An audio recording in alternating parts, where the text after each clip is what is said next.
Alô, galerinha do canal Bionline, eu sou o professor Marcos André. Já ouviu falar sobre Ancylostoma duodenale, Necator americanus, Wuchereria bancroft, Enterobius vermiculares? Caso não, fique na aula de hoje que nós vamos trabalhar o filo dos nematelmintos.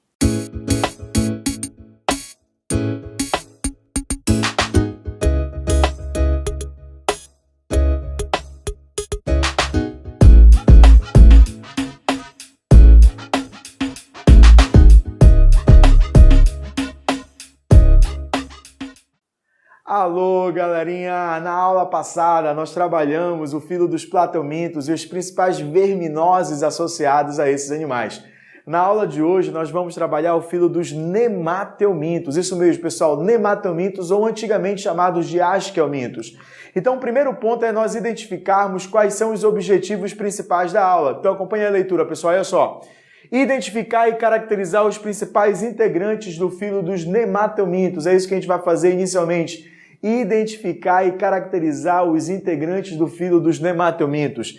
Reconhecer as principais doenças causadas pelos nematelmintos. Reconhecer as principais doenças causadas pelos nematelmintos e as suas respectivas formas de prevenção. É essencial que você seja capaz de propor medidas interventivas para reduzir o número de casos daquela doença. Compreender o ciclo de vida dos parasitas, entender como esses parasitas vivem e associar o índice de verminoses ao desenvolvimento socioambiental de determinadas regiões. Esses são os objetivos da aula de hoje. Eu tenho certeza que no final da aula de hoje você vai saber todos esses pontos. Identificar e caracterizar o filo dos nematelmintos, reconhecer as principais doenças, compreender o ciclo de vida e associar essas verminoses com o desenvolvimento socioambiental de determinadas regiões. Primeiro ponto é você trabalhar o filo dos nematelmintos. Os nematelmintos são assim chamados por serem os vermes que apresentam um corpo cilíndrico, vermes cilíndricos. Eu falei na aula de platelminto que a nomenclatura verme ela não tem um valor taxonômico, devido a ser associada à forma do corpo do animal. Então nós chamamos de vermes achatados os platelmintos, de vermes cilíndricos os nematelmintos e vermes segmentados os anelídeos. Na aula de hoje nós vamos falar sobre os vermes cilíndricos, os integrantes do filo dos nemátodas, onde os principais representantes destacam-se o Ascaris lumbricoides, a famosa lombriga, o Ancylostoma duodenale, Necator americanus, Wuchereria bancroft, são vários animais que são incluídos no filo dos nemátodas. As características embrionárias básicas de integrantes desse filo, todos eles são triblásticos, ou seja, apresentam 3 folhetos germinativos, a ectoderme, a mesoderme e a endoderme. Nós falamos que a mesoderme surgiu fundamentalmente a partir dos platelmintos. Foram os primeiros animais triblásticos. Mas os platelmintos não têm celoma, que é aquela cavidade revestida totalmente por mesoderme. Aí há uma diferença, porque os nematelmintos têm uma cavidade revestida parcialmente por mesoderme. E por conta disso, esses animais são chamados de pseudocelomados. Pseudocelomados. Então, os nematelmintos são triblásticos e pseudocelomados. São os únicos que vocês estudam com essa característica. Apresentam também a simetria bilateral, ou seja, o corpo é dividido em 2 planos simétricos. E isso trouxe inúmeras vantagens adaptativas que já foram discutidas no filo anterior, que já foram discutidas no filo dos platelmintos. Então, se eu falo de nematelmintos, diga aí para mim, são os vermes cilíndricos e são animais triblásticos, pseudocelomados com simetria bilateral. Acompanhe aqui, pessoal. Eu tenho o Ascaris lumbricoides em corte, e esse corte nos permite observar que apresenta 3 folhetos germinativos, eu tenho a mesoderme e eu tenho uma cavidade interna que ela é chamada de pseudoceloma. Por que pseudoceloma? Porque não há um revestimento total de mesoderme. Externamente é mesoderme e internamente é a endoderme. Esses animais apresentam boca e ânus, e aí já há uma diferença em relação ao filo anterior. No filo dos platelmintos eles só apresentavam boca, quando apresentavam, porque a tênia corresponderia a uma exceção, já que nem trato digestório ela tinha, pela vida parasitária que ela apresenta. Aqui, agora, neste exato momento, estamos trabalhando animais que já apresentam boca e ânus e, portanto, um tubo digestivo do tipo completo. Turma, esses animais não apresentam sistema circulatório e os nutrientes obtidos pela digestão são distribuídos pelo líquido que preenche o pseudoceloma. Inclusive, esse líquido, esse pseudoceloma é bem desenvolvido e a justificativa evolutiva é porque dessa maneira ele consegue dar sustentabilidade, como se fosse um esqueleto hidráulico. Ele mantém a forma do corpo desse animal. Daí a importância da presença desse líquido que preenche o pseudoceloma. Então, sistema digestório presente do tipo completo, com boca e ânus e digestão já a partir deles extracelular. Cuidado com esse detalhezinho. Toma muito cuidado, não tem sistema circulatório e a distribuição dos nutrientes é feita pelo líquido que preenche o pseudoceloma. E se não há sistema circulatório, a gente pode afirmar que esses animais geralmente são de pequeno porte, são animais bem pequenininhos. Eles já apresentam um sistema excretor. E o sistema excretor deles é feito por uma rede de túbulos que lembram a letra H, associada a estruturas osmorreguladoras denominadas renetes. Então, os nematomintos têm a estrutura excretora formadas por túbulos que lembram a letra H. Então, fique atento a esse detalhezinho aí. Sistema nervoso presente do tipo ganglionar, no entanto, é formado um anel periesofágico ao redor do esôfago. E a partir desse anel partem cordões nervosos longitudinais e ventrais. Esses animais também não apresentam um sistema respiratório. A troca gasosa é feita diretamente pelo ambiente, diretamente com o ambiente por difusão. Nós chamamos de respiração cutânea direta. Não há um sistema responsável por capturar gases ou eliminar gases para o meio ambiente. Então, do ponto de vista da anatomia e fisiologia comparada, sistema digestório presente do tipo completo com boca e ânus, não há sistema circulatório, não há sistema respiratório, a excreção é feita por túbulos que lembram a letra H e o sistema nervoso é do tipo ganglionar formado por um anel periesofágico a partir do qual partirão cordões nervosos ventrais e longitudinais. Eu já sei quais são as principais características desses animais. Agora nós vamos trabalhar as principais verminoses associadas ao filo dos nematomintos. E a primeira verminose, a primeira doença é a ascaridíase. A ascaridíase, pessoal, é causada por um verme famoso, o famoso Ascaris lumbricoides, vulgarmente chamado de lombriga. Quem aí não falou, o cara tem lombriga, o cara é cheio de verme, essas brincadeiras da infância, do nosso dia a dia. Então, o Ascaris lumbricoides é um parasita, é um verme que pertence ao filo dos nematomintos e causa a doença chamada de ascaridíase. No caso do Ascaris lumbricoides, esse parasita só utiliza um hospedeiro durante seu ciclo vital. Então, nós falamos que o ciclo de vida do Ascaris ele é monoxeno, porque só utiliza um hospedeiro, que no caso a gente pode ser esse hospedeiro. Simplesmente isso. Nós somos esse hospedeiro. E aí, como é que você adquire essa doença? Você vai adquiri-la a partir da ingestão de ovos de Ascaris presente na água contaminada ou no alimento contaminado por esses ovos. Esse parasita, então, por meio dos ovos, vai chegar no seu trato digestório e lá no trato digestório ele vai eclodir uma larva. Para tu teres uma ideia, para o Ascaris existem 5 formas larvais diferentes, sendo a predominante a rabitidoide, assim o nome técnico que nós utilizamos lá na parasitologia, lá no ensino superior. Essas larvas atravessam, tá? Ali o lúmen do intestino e chegam à veia cava inferior. Galerinha, por meio do sistema venoso, ele sobe pela veia cava inferior, sobe. Olha o trajeto. Chega no átrio direito, do átrio direito vai para o ventrículo direito, do ventrículo direito sobe pela artéria pulmonar em direção ao teu pulmão. E ele pode infeccionar brônquios, causando casos clínicos muito semelhantes a doenças pulmonares. E como esse verme passa pelo sistema circulatório, sistema digestório, sistema respiratório, a gente diz que o ciclo de vida dele é complexo, porque ele passa por todos esses sistemas aí. Depois ele sobe via traqueia, você novamente engole esse parasita até chegar no seu intestino delgado, que é justamente o sítio de nidificação desse parasita na sua forma adulta. Existe o macho e a fêmea, eles são dioicos, inclusive o macho tem uma região mais encurvada no final, numa das suas extremidades, onde estão as espículas penianas. E aí há a cópula, a formação de ovo, que é eliminado por meio das fezes. Acompanha. O cara que tem a ascaridíase elimina os ovos por meio das fezes.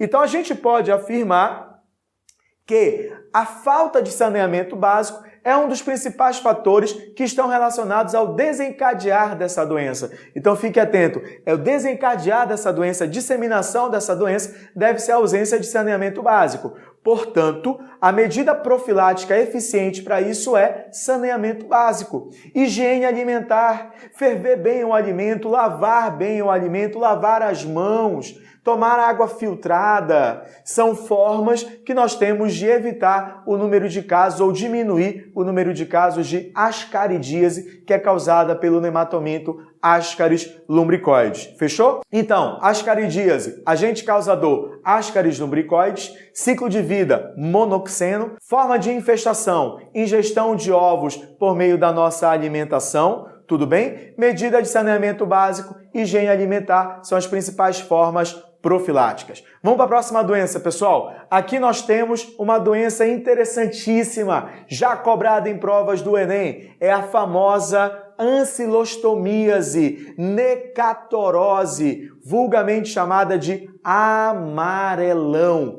Essa doença pode ser causada por dois parasitas. Um deles é o Ancylostoma duodenale e o outro é o Necator americanus. Ancylostoma duodenale e Necator americanus. Toma muito cuidado. Por quê? Porque essa doença está com uma forma de infestação bem interessante, que é a penetração da larva pela superfície do pé. Então a pessoa está andando descalça, a larva vai e penetra. Ela sobe pela veia cava inferior. Ao subir pela veia cava inferior, ela vai chegar aonde? Vamos lá. Coração no átrio direito, passa para o ventrículo direito, sobe pela artéria pulmonar, vai para o teu pulmão, do teu pulmão chega aos teus brônquios, sobe via traqueia, você engole novamente e vai lá para o teu trato digestivo. Aí há uma particularidade. Esses parasitas têm estruturas bucais que acabam lesionando o teu trato digestório, causando hemorragia. Essa hemorragia é acompanhada de uma anemia que dá a cor amarela típica de indivíduos que são infestados tanto pelo ancilóstoma como pelo necator. Daí o nome, cuidado, amarelão. E essa doença ela foi representada, pessoal, por Monteiro Lobato, por um personagem típico, o famoso Jeca Tatu. Então o Jeca, como tem uma frase, ele não é assim, ele está assim, porque ele é acometido por uma doença que causa essa fraqueza em função da hemorragia intestinal pela instalação dos vermes adultos no trato digestório do indivíduo acometido pela mesma. Então me acompanha, o agente causador é o Ancylostoma duodenale e o Necator americanus. A forma de infestação é a penetração da larva pela superfície do pé. Toma muito cuidado. A pessoa que é doente dissemina o ovo e, consequentemente, a larva no interior dele por meio das fezes. Então, saneamento básico é uma forma profilática. Além, é claro, de andar o quê? Calçado. Por quê? Porque essa larva penetra pelo nosso pé. Então, andar calçado é uma forma profilática em relação ao amarelão. Toma muito cuidado e não confunda Ancylostoma duodenale com Ancylostoma brasiliense, ou Ancylostoma canino. É o famoso bicho geográfico. A larva desse verme está ali no ambiente e ela é justamente associada a fezes de cães. E aí penetra pelo seu pé. Só que nós não somos o hospedeiro desse parasita. Então ele começa a migrar. Daí o nome larva migras ou bicho geográfico, causando coceira e irritação. E o tratamento é feito com medicamentos específicos. Aqui eu estou trabalhando com Ancylostoma duodenale, que vai se alojar lá no duodeno, causando essa hemorragia, que é característico da doença chamada de amarelão, ou opilação, ou necatorose, ou ancilostomíase. São vários os nomes dessa doença que você vai associar a um personagem da literatura chamado de Jeca Tatu. Tudo bem? Tranquilo? Também é um tipo de ciclo de vida monoxeno, porque só vai se desenvolver em um único hospedeiro. E aí você precisa ficar atento a esse detalhe. A próxima doença que nós vamos analisar, olha aqui, pessoal, toma muito cuidado, filariose. A filariose, ela já é causada por um parasita chamado Wuchereria bancroft e é transmitido pela picada de um inseto. Então, se tem um inseto vetor, o ciclo deixa de ser monoxeno e passa agora a ser heteroxeno, digenético. Nós somos o hospedeiro definitivo, enquanto o mosquito é o hospedeiro intermediário. O principal vetor dessa doença é o mosquito do gênero Culex, é o mosquito do gênero Culex. E aqui no Brasil, ele tem hábitos noturnos. E isso determina a migração das microfilárias durante o período da noite, dos vasos profundos para os vasos periféricos. Essas microfilárias são as formas infectantes para o inseto vetor. No inseto vetor, elas vão se desenvolvendo e são transformadas em formas de filária. E aí, quando ele se alimenta do sangue de uma pessoa sadia, ele injeta essas filárias e elas vão migrar para os vasos linfáticos, obstruindo esses vasos linfáticos. Daí vem o inchaço característico dessa doença, que damos o nome também de elefantíase. Toma muito cuidado, tá? Geralmente, nós observamos os membros inferiores, mas nos homens podem acometer a bolsa escrotal e as mulheres podem acometer a mama, levando a consequências ainda mais graves do que aqueles relacionados à obstrução dos vasos linfáticos. Então, a doença filariose ou elefantíase, o agente causador é a Wuchereria bancroft, o hospedeiro definitivo somos nós, o hospedeiro intermediário é um mosquito do gênero Culex. Então, se há um mosquito aí, eu preciso ter medidas que combatam o mosquito. Utilizar mosquiteiros, evitar o acúmulo de água. O Culex ele tem um problema que ele se reproduz tanto em água limpa quanto em água suja. Aí é meio complicado você combater esse inseto. Correto? Então, qualquer medida eficiente contra o mosquito reduz de forma significativa o número de casos de elefantíase. A última doença que nós vamos trabalhar é a enterobiose, e ela é causada por um verme chamado de Enteróbios vermiculares. Nós adquirimos essa doença pela ingestão dos ovos. Tudo bem, pessoal? E o ciclo de vida dela é monoxeno. E a fêmea se aloja lá no final do teu trato digestório. E lá na região perianal, ela deposita os seus ovos, que causam irritação. Por isso que é muito comum criancinhas se reinfestarem com esse parasita. Porque como os ovinhos estão ali na região perianal, ela tem uma coceira, ela acaba coçando durante o período da noite e acaba ingerindo, pessoal, reingerindo esses ovos e se reinfestando. Daí aquele cuidado sempre, né, da criança com a mão na boca, etc. É muito perigoso. A gente tem que tentar educar os nossos filhos e qualquer criança que esteja diretamente com a gente de não colocar a mão na boca pelo fato de ter N parasitas, ovos de parasitas que a gente pode entrar em contato. E aqui eu tenho um exemplo clássico. Como se desenvolve em apenas um hospedeiro, o ciclo de vida é monoxeno. Como esse ovo é transmitido por meio das fezes, a medida profilática é o desenvolvimento de saneamento básico. Essa coceira faz com que essa doença seja vulgarmente chamada de tuchina. É justamente essa coceira na região perianal causada pelo depósito de vermes, de ovos de vermes nessa região. Alô, galerinha! Aqui tem a teoria e tem também a prática. Então eu tenho uma questão aí. Dá uma olhada na questão, pessoal. Acompanha aí, vamos lá. Jeca, por que não trabalhas? O rótulo do produto descreve características de uma doença que pode ser prevenida com... Agora, pessoal, dá uma olhadinha para mim, pessoal. Trabalhou com Jeca Tatu? É fácil. A doença representada por esse personagem é chamada de amarelão. E você adquire o amarelão pela penetração da larva pela pele. Então, a forma profilática interessante é simplesmente andar calçado. E aí o gabarito desse item do Enem é o uso de calçados. É uma forma profilática relacionada ao amarelão pela forma que você tem de contrair esse parasita, de contrair esse verme. Fechou a ideia? Vamos agora para a próxima questão, pessoal? Acompanha aí na imagem, vamos lá. Segundo dados de 2017 da Organização Mundial de Saúde, 1/4 da população mundial sofre com ascaridíase, ancilostomose ou tricuríase. Esse contingente de enfermos afeta também a economia dos países, que investem nos tratamentos e perdem em produtividade. Isso porque as pessoas parasitadas rendem menos no trabalho, particularmente quando apresentam anemia, diarreia e cansaço. Assim, o dinheiro público investido em profilaxia como saneamento básico apresenta melhores resultados do que o investido no tratamento das doenças.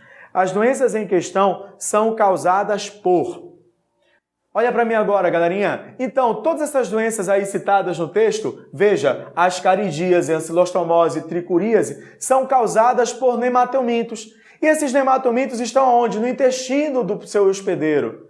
Então, essas doenças que estão relacionadas à baixa produtividade dos enfermos são causadas por nematóides e no seu ciclo de vida eles vão se alojar no intestino do seu hospedeiro. Então, bem tranquilo, né? Vamos para a próxima questão? Acompanhe aí a leitura da próxima questão, pessoal. Muitas parasitoses na África e América do Sul ainda são negligenciadas pelas políticas públicas. Estas doenças atingem milhões de pessoas. As crianças sofrem com a maioria das consequências, podendo ter o desenvolvimento e desempenho escolar afetados, pois alguns parasitas apresentam ciclos biológicos complexos, envolvendo o sistema digestório, circulatório e respiratório. Considerando o exposto acima, é possível afirmar que os representantes das espécies de nemátodas abaixo que apresentam o ciclo de vital complexo. Olha para mim agora, galera. Ciclo de vida complexo é aquele ciclo de vida que o parasita passa por diversos sistemas. E dentre os animais aqui apresentados, vamos lá. Ascaris lumbricoides tem um ciclo complexo? Tem. Tem assólio? Não. Enteróbios vermiculares? Não tem. Giardia intestinalis também não tem, aqui já é um protozoário. Tem a saginata? Também não tem. Então, dentre eles, os nemátodas que apresentam o ciclo de vida complexo envolvem o Ascaris lumbricoides e o Necator americanus. Deu para acompanhar a aula? Por favor, pessoal, ative o sininho, seja notificado das nossas próximas aulas aqui do canal Bionline e fique atento, aguarde. Vem aí, pessoal, o www.bionline.com.br, a minha plataforma de estudos de biologia para tentar te auxiliar com muito mais aulas, com material, com simulado ao longo da sua preparação de biologia para o vestibular. Tudo bem? Um grande abraço, fiquem com Deus e atenção para as próximas aulas.